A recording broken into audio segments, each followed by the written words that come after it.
Hey guys, welcome back to my channel. If you're new here, I'm Toni and I'm a homeschooling mom to 4 kids. And one of those kids is a boy, a highly energetic, super smart boy. My other 3 were girls.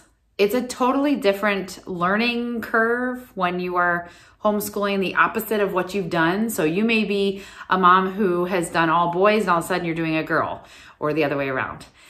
And either way, I've noticed that boys and girls learn very differently. Or there's different personalities, even if it's not boys and girls. I have had a couple different girls who one is super easy to teach and one maybe was not as easy to teach. And it is just a learning curve. So as I learn things that work for us, I try to share them with you. So today I'm sharing with you guys a couple things that I discovered this week that really worked well for my boy. So I thought it might help you guys if you have a child who is highly energetic, doesn't really want to sit for a long time, and maybe takes forever with their lessons. That's what I'm talking about today. So if that sounds like that might be helpful, then stay tuned. Okay, so I absolutely love my son, and he is one of the biggest blessings, one of the 4 biggest blessings in my life. Homeschooling wise, he is a little bit more difficult. Now, I did have my middle daughter was very much like my son, just because she was like pretty much everything my son is. Like I say that they're identical twins, except one's 12 and one's 8, and one's a girl and one's a boy. But either way, my daughter's very, she's very independent in her schoolwork now and has come a long way. But there was a time where she was really hard to teach. I'm in that space again now with my son, who he is super smart. I've shared this on here before. He's got this desire to learn when it's on his terms. And it is a little bit difficult when it's supposed to be on mom's terms and he doesn't necessarily want to do what he's supposed to do. But I've learned a couple tricks as time has gone on. So that's what I wanted to share with you today. So hopefully this will be pretty quick and I'll just go over the things that I've discovered. So this is kind of like How to Homeschool Boy Part 2, because I have How to Homeschool Boy Part 1 that I shared, I think it was maybe last year. I don't remember, some stuff that I had discovered with him. Well, now I'm always learning. So I'll put that video up here if you haven't seen it yet. But let's talk about what I've discovered for this week. Okay, so first of all, one major struggle that we have, that you might have if you have a child that has a lot of energy, is lessons take a long time. Now, he is, I think, easily distracted by anything. If he was in school, we've always said he would be like totally the class clown. We are a part of a co-op, and I can hear him down the hallway sometimes when I'm grading papers in my classroom, and I can hear him trying to make everybody laugh. And I've talked to his teacher, who's a friend of mine, and he definitely loves to make people laugh and has to be told to calm down sometimes. And so that is difficult when you've got other kids trying to learn in your class, in your homeschool, and you've got that one that's loud. He loves to sing, super loud. Everything is at a loud volume. Do you guys have one of those? Anyway, awesome things that could be used to his advantage in the right setting. But sometimes in the wrong setting, it can be really hard. And a quiet homeschool room is one of those. A couple of things that we did this week to make the lessons a little bit quicker, because that has been one of our struggles lately, has been, he sits down. We typically, at the moment, we're doing Christian Light education for language and for math for him right now, just trying to get the basics done. And I talked about it in a video recently when I came back from a little sabbatical, maybe. I don't know. It was a break. I'll link that above if you didn't get to see that yet. But that was just kind of an update on what we've been doing. So I did add a couple more things in with him if we have the time. But sometimes it takes all day, it feels like. It's not actually all day, because somebody asked me in a comment, like, are you really making your kids sit still until 5 p.m.? I was exaggerating, just so you know. If I say, like, it takes him, all day, it doesn't actually take him all day, but it feels like it takes a long time to finish something that I know could be done a lot quicker. So that's just my exaggeration, sarcasm stuff coming out. I'm reading this book called 8 Great Smarts. I started reading this book, and it's really good. I've heard a lot of good stuff about it. And it just talks about how like each kid has that strength and they're smart in like this way. This kid might be math smart. This kid might be music smart. So I was listening to it yesterday in the car, and it was talking about a music smart kid.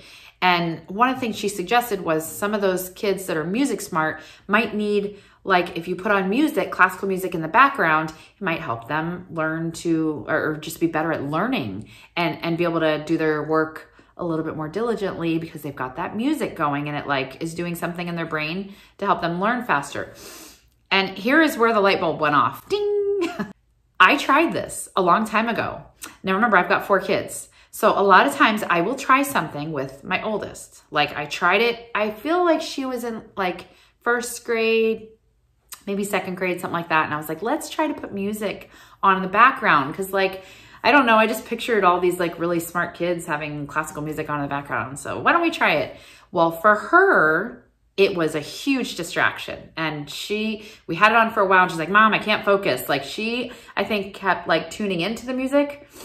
And she liked the sound, but she could not just have it in the background. It was like messing her up. So I'm pretty sure the other girls, they were one of my, I think my second one at least also felt like it was kind of a distraction. So I just like mentally crossed it off the list and was like, okay, we don't have music on in the background of our school day. That was a long time ago. And I haven't done it again because I knew it didn't work for her. And then when I read that in the book this week, I'm like, okay, just because it didn't work for her doesn't mean my last 2, it's not going to work for them. So I just decided to try it. So today I set him up here. I'll put the little clip here in a minute of him working, but I had just pulled up like on YouTube. I had this, I think I put classical music, study music or something like that. And there's like a 2-hour video with nothing, like it has a picture of a cat or something. And it's just playing pretty classical music, just really quietly in the background. I have a little, this cute little radio, like, what is it called? A little Bluetooth radio thing that I had at the desk and I had it there real quiet and he loved it. And he worked, so we did this during math. He worked so fast. So we had the music playing and he was just flying through his math pages and getting everything right, everything. And it was amazing. And he actually said to me, Mom, I feel like I'm working really good with this music on. So even he affirmed that, hey, this works. And typically in this stage in our life, my big girls work in their rooms or in the like kitchen in their room because there's always, you know, noise in here. Usually that little guy making noise. But so they're usually working somewhere anyway. And my other daughter, I asked her, I'm like, she was sitting there reading. And I said, how is this working for you? Do you mind the music? And she's like, oh, yeah, I think it's fine. And she's always been one that could like, there could be a lot going on in the living room and she's sitting on the couch and doing her work and has no trouble. So it's very interesting to me. Now they both are very music minded. He is great at playing piano by ear. They're all taking piano lessons, but he is really good at, he'll hear a song and then he can just play it. And it's amazing. And my little girl over here is very music-minded and has surpassed the other girls when it comes to lessons. They all started, the 2 big girls had actually taken a couple years of piano before in the past. My little girl, had never taken any, and she has like passed them in books. And it's just, she's doing amazing at it. So these 2 are both very musically minded, and not that the other 2 aren't, but I feel like it's a bigger strength for these 2. And the music worked really well in the background for them today. So it was very interesting. So my point is, give it a try. If you found that it didn't work for one of your kids, do not write it off the list for the rest of your kids. You may want to try and see if you do like, okay, there might be a time where we'll split everybody up. And then if this kid needs it, or I guess you could use earbuds. For me, that wouldn't work because I need to be able to help him. And I don't know. At this stage, he needs me to help with certain things. But if you have an older kid that's musically minded, that might help them focus. And, you know, we've tried the noise canceling headphones before, and that just kind of gives you like deadening silence. And it has worked, especially if they're taking a quiz or a test and everybody was working in the schoolroom. But this was totally different. So I thought it was really cool. It worked really well for us. So that was a big thing. Okay.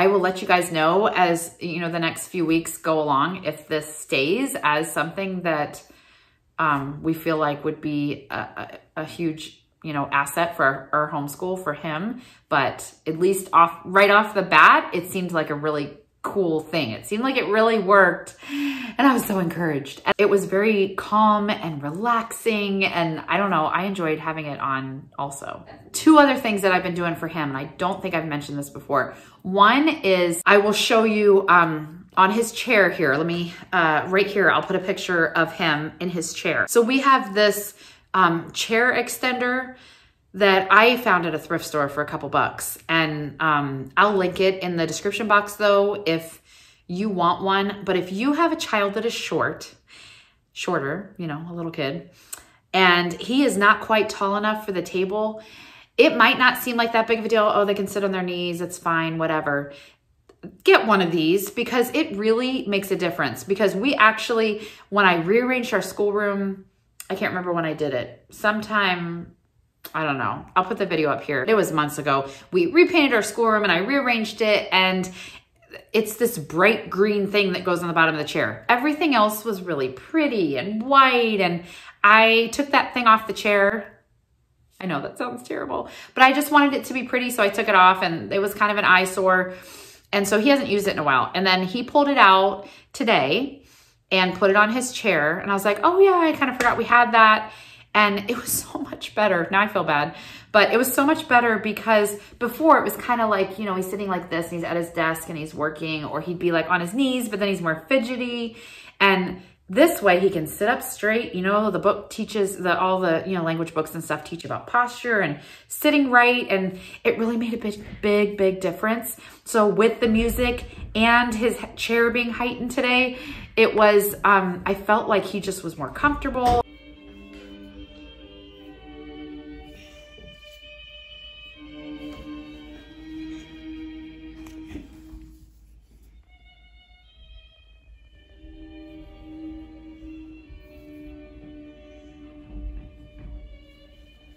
So between the music and the chair being lifted up and just kind of a calmer atmosphere, I don't know. And here's the other thing. This is the desk that he was at. He's facing a wall. He had some direct light right here. That made a big difference. He is someone who's easily distracted. So when I've had him before, I love the natural light. So when I've had his desk before where it's in front of the window, every time a car goes by, he's like, hi, you know, they can't see us, but he's waving. Or, you know, we have a lot of horse and buggies, and he'll, you know, oh, look, there's a buggy and whatever. And it's just such a distraction. So this way we've got some natural light coming from over here, but he's sitting back there. He's got some light there, and he just, I don't know, it worked. It was so much better. I'm always excited when something works, because sometimes stuff doesn't work. I was just very encouraged. The last thing that I have been doing lately is every time he finishes a page, he gets some sort of treat. It's not that big of a thing, but we've done pretzels where it's like you finish a page, you get a pretzel. I'm one of those moms that, I can't think of the name of it. There's some phobia thing that when you like crunching and like eating chips in a really quiet room makes me cringe. And now I'm eating the chips and somebody else is eating the chips, we're fine. But if I am not eating it and I hear the crinkling of the bag and the crunching, it makes me bonkers. Anybody else like that? Or am I the only weirdo? I know my sister struggles with it too, so I'm not completely alone. But so I'm not huge on them eating when I'm doing lessons, because it makes me crazy. So this was a way to combat that. And it also was like work for it. So like we'd have, I can't remember what we had the other day. I thought it was just pretzels, but it was like every time he finished a page or a section, it was like math was like 4 pages long. So we'd do a section, you get a pretzel, section, do a pretzel.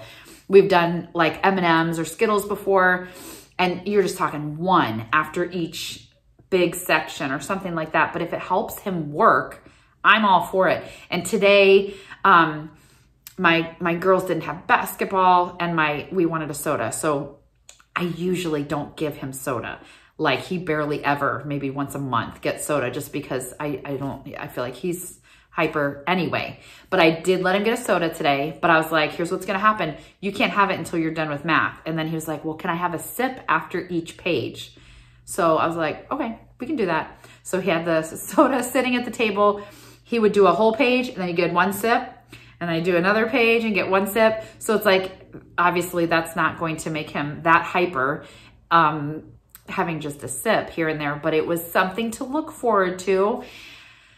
Yeah, so I just thought that was good. So find some sort of reward, or I mean, it could be a cracker. Like I said, we've done pretzels before, so it's not like it's always a sweet, but if it is something small, it's just that little thing to look forward to, and it really works for him. I don't know if I ever did that with the girls, but he's totally different, like I said. So it is just this learning curve. I'm doing the best that I can. We're surviving. We're doing fine. But in case some of you guys are struggling with the same thing, if you have a kid who struggles with this, I just want to encourage you and let you know that we can do this. And I've been homeschooling now for like 10 years. And obviously I still feel sometimes like I don't know what I'm doing, but I try to learn from other moms. I get advice from other moms. I try to just try different things. Sometimes you may not have an influence of other moms necessarily that you can talk to if you're not in a co-op or you don't have friends at homeschool that are near you. Just try new things. So try some of these things this week. If you have someone who's struggling, rearrange your schoolroom and have them in maybe their own little space. Because my girls can all work, for the most part, they can all work like at the same table. He will kick his feet and mess with the dog this way. Really, the dog didn't even have any interest in being over there with him, but he just like likes to mess with people. So if he's sitting across from somebody, he's gonna take your pencil and he's gonna write on your book. And please tell me I'm not alone. Am I alone?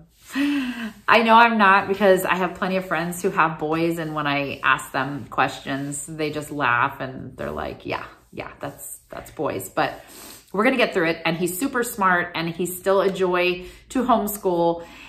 It's just figuring out the best way to do it. So I hope this helped you guys, just a few little tips. And if it didn't help, I'm sorry, and we'll just pray for each other. But I do hope it helped you.